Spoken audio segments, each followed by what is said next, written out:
Oh, yeah, good, mate. It's really great to be here.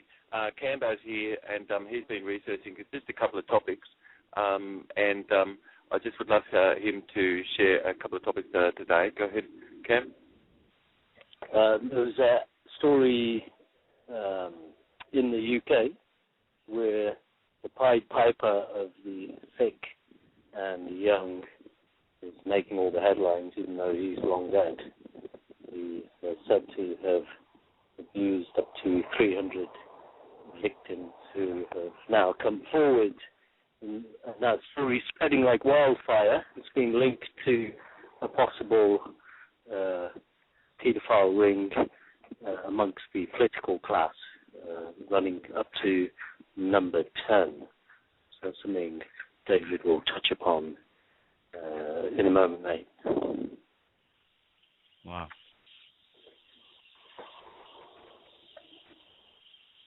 You there, mate? So, what class was that? The Parliament and number 10, so the political class. Now there's rumours of there being various paedophile rings in that community as well. Yeah.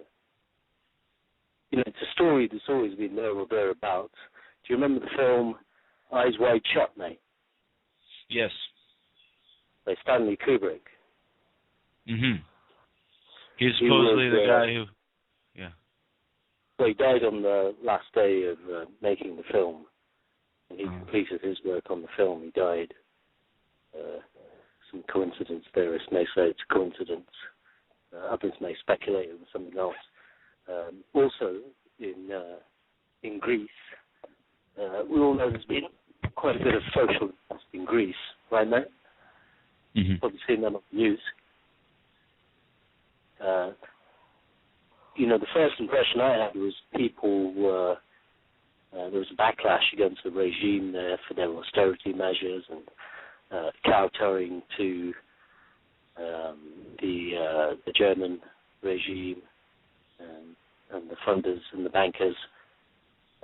Now there's stories coming out that the unrest is amongst the people, like anarchists and immigrants versus nationalists, and so now the people are fighting each other as opposed to presenting any kind of united front against the regime that they all seem to be seriously annoyed with.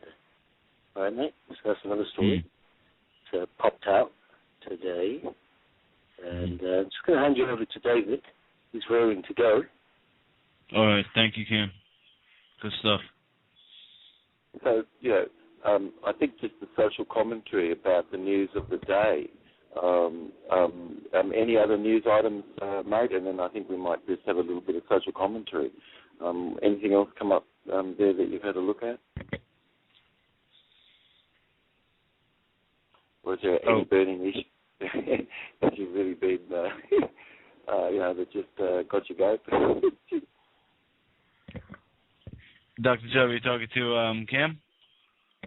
Oh, no, I'm talking to you, mate. Okay, thank you. Thank you, Dr. Chubb. We actually had a question. Oh, yeah. Is this all right? There's a person who ordered about 10 pounds of Jubb's Irish sea moss, and they wanted to know, how can we live more in the wild? Okay, well, Irish moss is sustainable, and it really is sustainable, and it has all the nutrients of the ocean. Most all the nutrients have sort of really washed a lot into the ocean. The ancient Atlanteans settled a port called Carrageenan in Ireland, and that's one of the very oldest first ports. And they brought with them the wisdom of this gorgeous sea vegetable. And to this very day, right there, they even call this Irish moss. So amazing. But the ancient mariners knew that they could preserve and keep and suspend things and stop it from coagulating and make more colloids of things and cream. And it had such an enormous nutritional value, but that their mariners could easily survive well and truly off these sea vegetable and things. And they could their intestinal tracts would produce all the omega-6, omega and vitamin C and everything, you know. Yeah. So Irish moss really has taurine in it, which for vegetarians that's amazing, because a lot of vegetarianism could mean just junk food vegetarianism for mostly, or soggy cardboard eaters, yeah. Yeah. But anyway, so I really recommend that people can have more magnesium, of course, you know, and everything that's in the Irish moss is in its uncooked, unheated state, and the element in it is in its monatomic form, so that all the atoms are smaller than a 9-atom cluster, and that makes them useful, whereas a lot of things are not at all. See, but you've got such a rich array, and you've got 2,000 times the calcium to phosphorus, so it's sort of a food which can assist to help to reverse all the superphosphate that's put on the earth and the superphosphate that's got into food and things, you see. Yeah. Does that make sense, Lukey? Amazing, yeah. Have we got a good sound today, mate? Sounds good. Okay, really tell me anytime as soon as the sound. I really care very much. Our sound is really good. But anyway, of course, you know, Cam's story, of course, which is the story that's put over the earth at the moment, really is a story which really is about what social sort of versus what, and then having a social sort of beingness versus being disinhibited, you know. Could we say that, really? But then, first of all, of course, Cam's story is where the news item is that the male he's being talked about, and he's the subject matter, right? Could we characterize him in this story, whoever that is, all over the earth, of course? He has to be the subject matter in woollyhood, and the travesty really is, for the stock, if they have an idea of that, is sort of a splitness a bit, so people won't necessarily really be able to be their whole self, you know what I mean? But these things really have to really perpetuate a non-gender egalitarianism, you know, to work properly, yeah. So it's very important that the Hand of Puppet Government would really do everything they could so that the person's story itself wouldn't protect, but just continuously sort of like do the embedded command stuff, you know what I mean? So if I said to you, Lukey, don't have a lot of fun with this over the next few days, you know, I mean, I'm talking about you having a lot of fun with this over the next few days, you know what I mean? But I remember my teacher saying to me, you know what, the more that you start practicing these things, the more that you're teaching them, you know, and you're teaching really what you're learning the most yourself, right? And you're really, really right on the forefront with the things actually that you're saying. Don't we really know it that lots of people in history have been judged afterward to be innocent?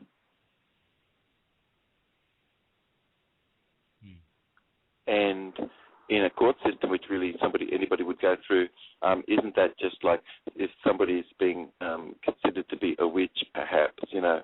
Because the Village Voice, if you look at the back of it, women really don't feel quite right about all of the butts and the breasts and things sort of being shown like that with the little black stripes. But there's pages and pages and pages and pages and pages, and it's sort of like women really can't stand that, but that they can't stand that she's really being paid, you know, for some sexual fetish and her sexual addiction, and that she can have the job in entertainment or politics, you know, with that's her job, apparently there's a great weakness, and then apparently people are doing that, and then the women are really upset very much because it's sort of like a cheapening of things for themselves in the way that they feel about themselves, of course. But that this really is sort of what Samson and Delilah story really is all about, But the news of the males as the subject matter talked about only.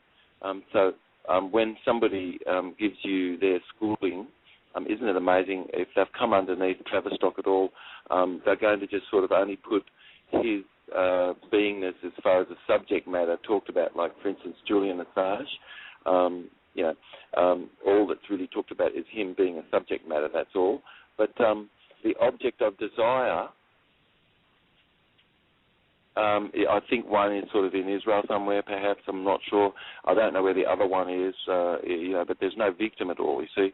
Of course, there certainly is. Julian Assange, he's being held as a victim, you see, of a phantom where there is no victim, And the captain of the ship could just order that because there really is no constitution there, in England. None at all, really. Because there's no money to support that, you see. And people really have been excited just to give the ability to a private person just to run everything for them, and they've fallen in love with the master, and that's sort of called cognitive dissonance. And then a lot of these people sort of really are mirroring things back to themselves sort of like that, But in this story, sort of, the female sort of is the object of desire, and this is sort of all about Samson and Delilah, you see. And this is the second oldest story in the Bible. The first oldest story really is about food and procreation. And then the next is really about creating an armed prostitute to commit legalized sin for society, and that's what sort of Samson and Delilah is sort of about, So he has to dress down, and he has to marry down, and he has to look down, and he has to support somebody younger sort of thing, and then he's the mature one apparently. But in a lot of these situations, I mean, here you've got a person who really kind of been involved in politics, and you've got somebody that was involved in entertainment, perhaps, and things, and that could have meant that person really was loveless. They actually were doing loveless work because most people actually, when you ask them, just normally, most people really love to be with their family. You know what I mean? And so when somebody's really not with their family, like if you just take 300 male gorillas and you just sort of all put them in the zoo, it's sort of a bit weird. It's really weird. There's actually like a social order of things, and you just can't escape but all of their insanity. And then we really do have to have compassion very much. But if thousands and thousands and thousands and thousands and thousands and thousands of hours are spent by her having a sexual addiction sort of satisfied and being paid for that, as all those ads show, and then there's somebody that's really involved. I think that actually when you ask all the people who actually are put into their behaviour sort of stopped or something, that's called pry son, not pry daughter, in English. And who do you find in there but the sons? You're not finding the daughters in there. No, because it's a sexually rigged paradigm, you see. And that's has to be purposely created, to get an armed prostitute, because a person's body has to be worth less than the property that they defend, So you've got people as males, really, and they have to guard over rings, and those rings could be, half a year's wages or something, given as a gift. But if you look in the magazines, it might be just a small watch or something, but it's really not half a year's wages, certainly not, But somebody has to be sold, you see, in the paradigm, and that's the travesty for the stock, you see, across where the plantation is, except for maybe 5 countries on the earth. But in that woollyhoodedness or bullyhoodedness, which is sort of like a bully or a woolly, but one's a bully and one's a woollyhood, but they're all just sort of bit woollyhooded sort of Zionist sort of plotedness, you know. But if you've got somebody above and they just are the count, then, you know, it's sort of like smoke screen and stuff, you know, that person does. But you're just one person, as David Icke and,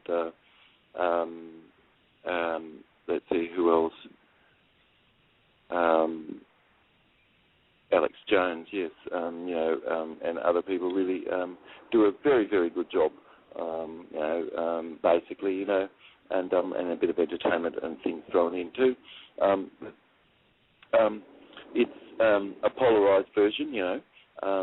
It has to be sort of put and not really spoken about, you know what I mean? But that polarised version is sort of like Beauty and Beast, you know what I mean? Yeah. And these things sort of are not supposed to be really spoken about, but you've got people like Bunny Broiler, and they're making sort of fun of things which are just sort of ordinarily body language, unspoken stuff, but if you do that, then out of place sort of thing, you know. But when somebody goes to stand into an elevator, you know what I mean, there's a place you sort of got to go stand, you know. You shouldn't be sort of be going and standing next to someone that's there when there's plenty of space. And so there's sort of an idea of what we're supposed to do sort of socially, you know. But when people really are naked in themselves, all of the silliness has disappeared, and studies do show that. But to really create the silliness and the immaturity, you have to have sort of sheltered workshops, you know, that are all over the place, like these ashrams and everywhere. And other places too, which are a bit like that. They're very, very immature, and they don't really have any teachings about sexuality, you know, none at all, and they certainly don't have any teachings about procreation, really, or natural, you know, ways to be. Those things really are forbidden in those ashrams sort of thing, you know what I mean? And they must really do everything they can to separate people too, because when they look outside, there's sort of a bit of a caste system, you know, and they judge everything. And so nobody wants to come back as something very useful, but the insects certainly are useful, and so is everything else in the native tradition. Not any one thing is higher than another, you know, and over there where they have that caste system and stuff and being supportive of it and not really saying anything about it, you know what I mean? I mean, that's a bit silly, but the persons and people who really get the grand poopah of all of it, you know, which we really have to stand back in awe about it, you know, is the banker, you know, it's the count, yeah, and so the count really pays for all the laws and everything, you know, and that's the count, you see, and the count story really is this Beauty and Beast, because from the stock you've sort of got to have a story to create prostitutes to commit legalised sin. And be about stories and stopping that and things. And so their behaviour, it's very important by the head of government to make sure the boys' behaviour is always about arresting other people's behaviour, you know, or other males being arrested, basically, you know, and then putting it like that, like as an embedded command and thing, because that was what was done by your mum, you know, and others to the boys, sort of thing, you know. But the worst thing that might have been said to her was, I wonder who will marry you, you know what I mean? Because that's a big concern to them, because they've got to catch a man, sort of thing, you know. But these things sort of are really about gender egalitarianism, you know, and what's social versus what's where people have social disinhibition, you see. But where something just becomes an elbow, you know, so the organs are just simply just the same as an ear or, you know, an eye or anything else, and there's sort of no special significance at all. And then that's sort of normal, basically. But we live in a sort of a vaginalist era, because in New York City they had a show, for instance, called The Body, and I think there might have been like 800 bodies in the exhibit, and I think there might have been 797 or something, I don't know. Mostly they were all males' bodies, you know, and it's right next to the building where all the ACS women work, you know, and there's like over 900 of them, or 1,000. They just sort of, or more, they just sort of all get hired, and so they were all hot going to work, like brand new, back there in 2007. And that's when the body exhibit was going on. And the curator was asked why there wasn't any women in it, and it was said that it would have sexualised the show, you know what I mean? But that on the outside of the building you've got penises, all around the outside, and they're sort of like sexually mutilated kind of thing, because they're basically equivalent to that. And then you've got statues, of sexually mutilated males, and you've got little boys put like that, for grandma on her card, but not grandpa, I mean, this is a sexually rigged paradigm, and it guarantees when money doesn't come in the door, it sort of stops love going. It causes love really to go out the window, really, but it creates a paradigm of that, you know what I mean? But what's forbidden, which that's what Samson and Delilah is about, he had to be stripped, to be a slave, and his body not really accorded the same value, and so his hair cut and things, and something had to be taken from his side, and so she becomes covered, and that's sort of the nice paradigm to create a sickness, in the person, to call it, and also it's a beautiful paradigm if you really from the fertility cult, because it's sort of that's the paradigm they created these matriarchal societies to cause a sexual slave, and that's sort of what it is, sort of thing, sort of as a sexual slave. Anyway, but things sort of have to have been sort of created, if you could see that. That was a very deep sickness, and people spent a lot of money on hollow points and things, and they bought them all up, like 400,000 or something, I mean, what are they doing with that? I mean, isn't it 5 times more that they're really, in every way, they're sort of spending actually in other things, I mean, that's sort of the travesty, isn't it? But it's a sexually rigged paradigm, and that's a precognitive commitment, that's sort of set, But eventually, of course, just over a little bit of time, all these things sort of become just a bit like an elbow, and even people will tell you that it's like that sort of committing incest or something, because those are people just lying in bed and they feel about each other just as their family members, just fully, and that's not anything of a nature such, of any excitedness at all. It's just simply empty to be, and that's normal and natural the world over, basically. But you could. To get somebody just to be fatherless and father away, the better, you see, to create an armed prostitute. And everything that's mal, must be equal to bad, and phonetically things not formed properly. And fem really is sort of equivalent to feeling, and emptiness more to be. Whereas mal in English, the Arabs and everybody point out, sort of really is phonetic, or something not really having formed Lukey. But everybody knows that the trained dog salivating just to the bell ring, and Pavlov's conditioning happening to create Beauty and Beast. And apparently, there's been lots of evidence of people doing that to have people that they sacrificed, even like young boys in the past. And they tortured them and did all sorts of things, and it was sort of a big hoopla, and that's what they do in the press, you see. And so it's very important that they do what they can to cause the male's image to be continued to be sort of considered as a beast, you see. And of course he's an angel, and then but that's the words in the suit that put on him is as a beast, sort of, because an instrument of unhappiness has to be thrust into his hand quickly, and that's to shoot another boy or something, or a bear on TV or something, and anybody who would say anything else, it's not really easy for them, really, except like films like Nemo that came out of Australia, but most of the films for kids and stuff is really, really shocking, because it's done by white upper-class males, like young ones, and their really brains have been roughed, so they don't even know they're acting like jackass in the world world at all. They're very social disinhibited, but in America, if you just look at males, some people are easily able, to have touched their pee-pee sort of in public, sort of thing, and some mothers of some races allow their young boys to touch their pee-pees in public, but the black Hispanic mothers love their boys to have just touch their pee-pees in public, and they don't ever say anything about that at all.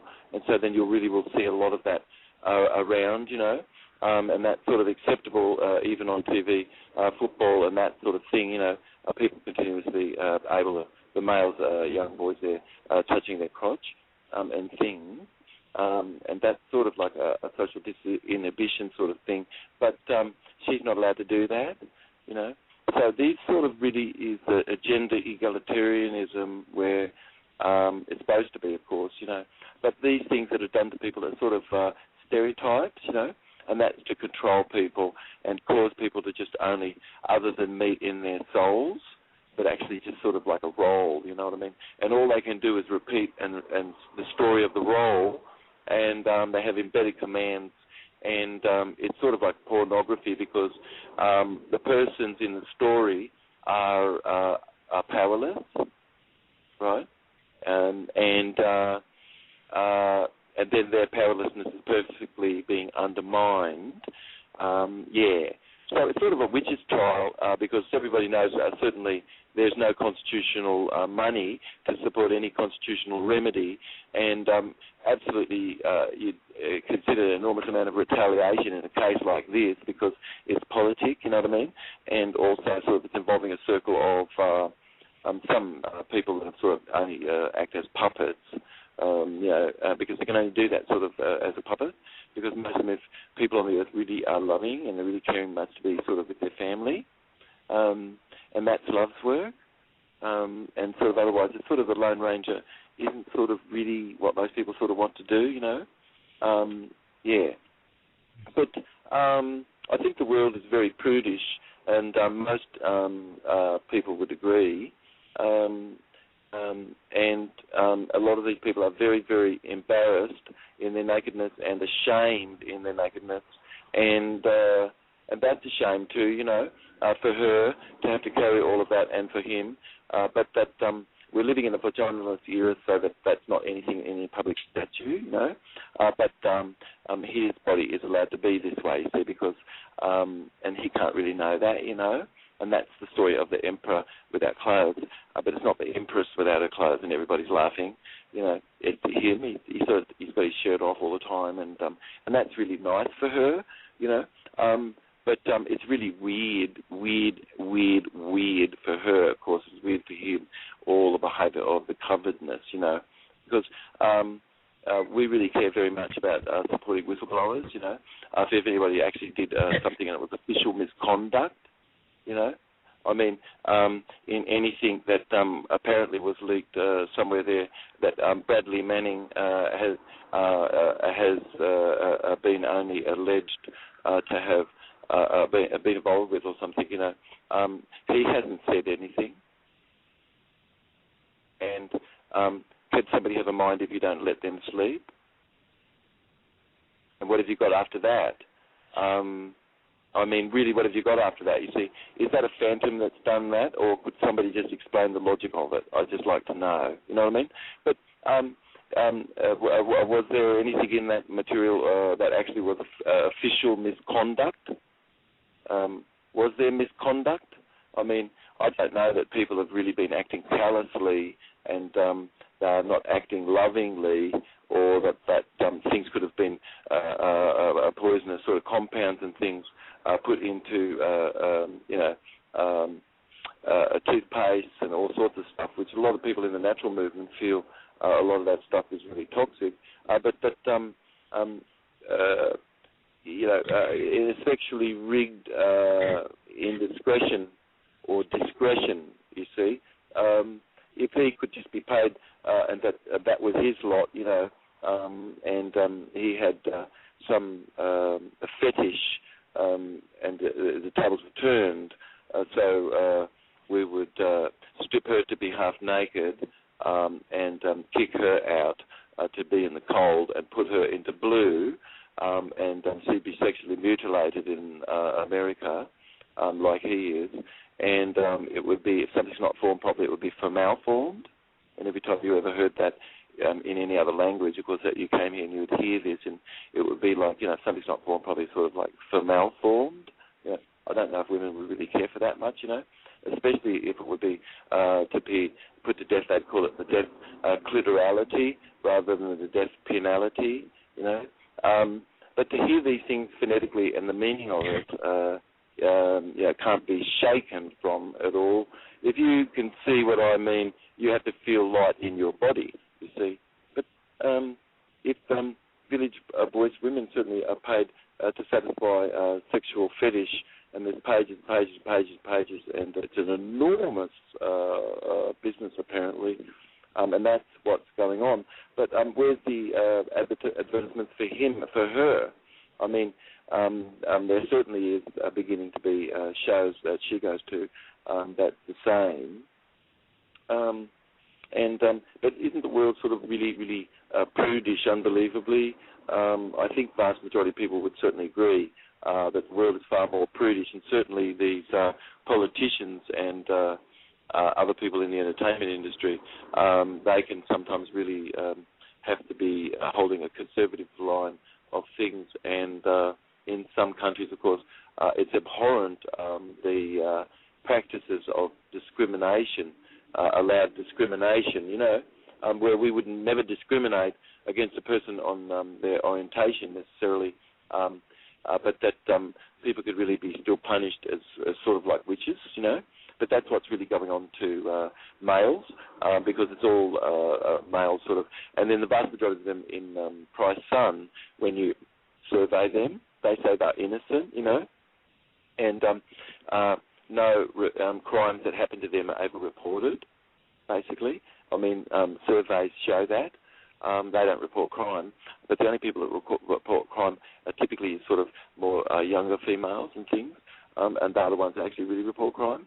But that I know that a lot of that is being used to control, and then they duke boy people. You see, everybody knows what it means to be duke boyed, and then you have Texas oversteppers, where you've got a village or something of 300 people or something, a community or something, and all the children get taken from their parents, and then everybody's told, let's not have any more of these stories about that, you know what I mean?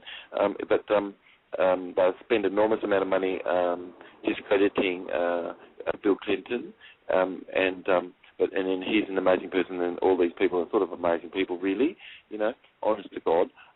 People should be just left alone, really. But I think that, but they're not, are they? Because if you just put 300 males together in gorillas, what's going to happen after that?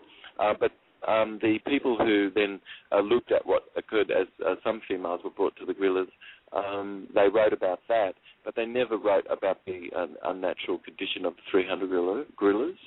Isn't that amazing? They just sort of forgot that or something, I think that's pretty amazing.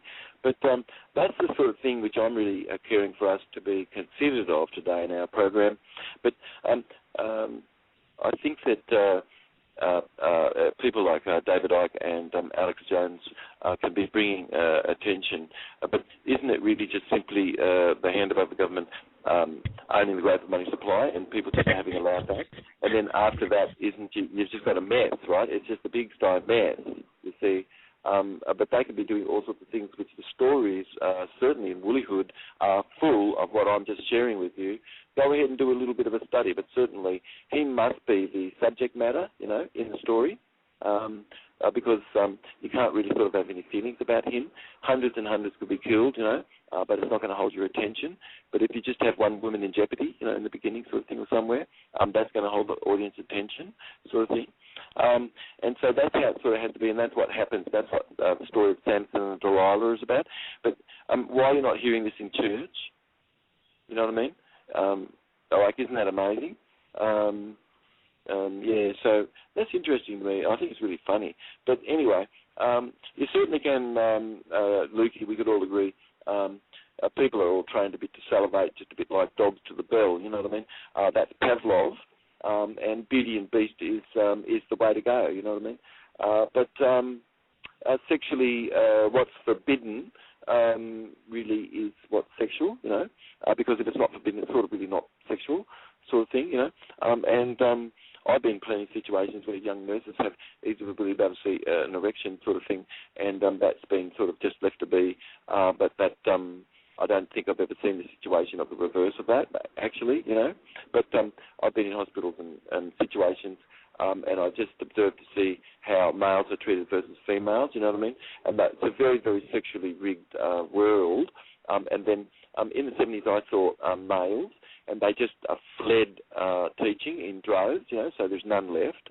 And how easy is it, you know what I mean? You just have to point your finger at a witch, and that's it.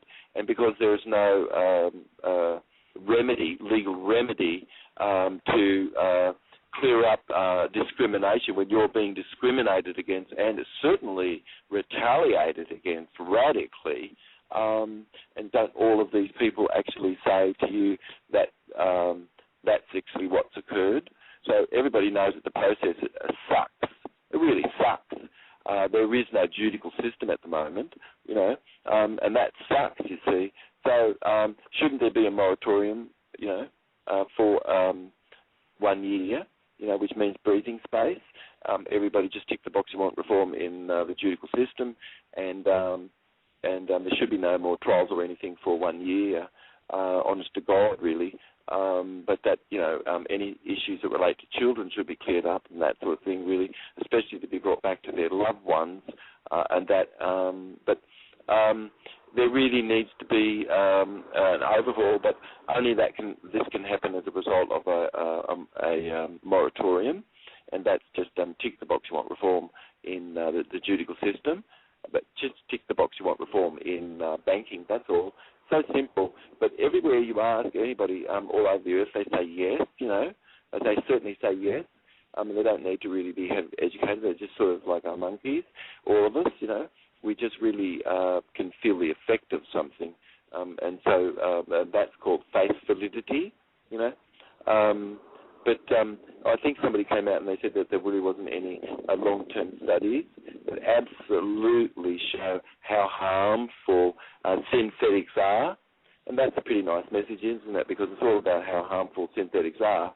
And even though the person said there's no long-term studies that show how harmful, isn't that amazing, synthetics are? And I think that was a pretty good message. But anyway, you know, it's really what's forbidden sort of is what's erotic, you know, and if something is sort of uncovered, then it's no longer sort of forbidden, and then it sort of really loses its sort of value, you know. But it only can really hold its value as long as it's all sort of hidden and covered up and what have you and that sort of thing. And it is amazing that we do live in a world that's it's called the vaginalist era. That's what the natives call this for the white Wasitu's paradigm, you know. And it's like a white upper class female having been done. That's what the natives say, and because they put their own social mores over everything, but even their own culture, the natives, wasn't sort of related necessarily to all this polarizedness at all. But that was really more an extended family. But that's not sort of what the nuclear family is about, you know. And the missionaries were teaching nuclear family stuff, which is really, really horrific, you know. That's not natural, not at all. Extended family is much more. But and that's where people really grow up in a bondedness with each other more. And everybody shows how beautiful that is. But if you isolate, separate, and you mutilate, and you differentiate by instruments of unhappiness in his hand, instrument generative form in hers, and then you don't educate anybody about this. I mean, who have you had a conversation with about this, Lukey? Just you, Doc. Oh, isn't that amazing? Wow. Isn't that incredible?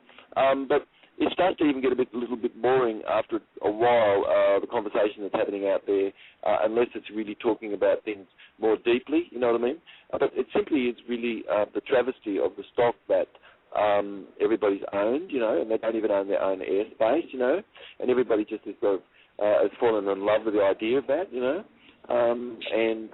but it's not really true that everybody's fallen in love with that, because there's an enormous amount of people that are just not voting, you know, and that's sort of making the news, you know, mostly all through out people's voices, you know. As they're looking at things that's happened here over the many years, the pattern has been just more and more disenfranchisement. But isn't that exactly what the travesty of the stock sort of is designed to do, sort of thing, you know? Because isn't that sort of how you divide and conquer and sort of control? Stockholm syndrome is sort of having fallen in love with that. That's called cognitive dissonance. But in Sweden, you've got people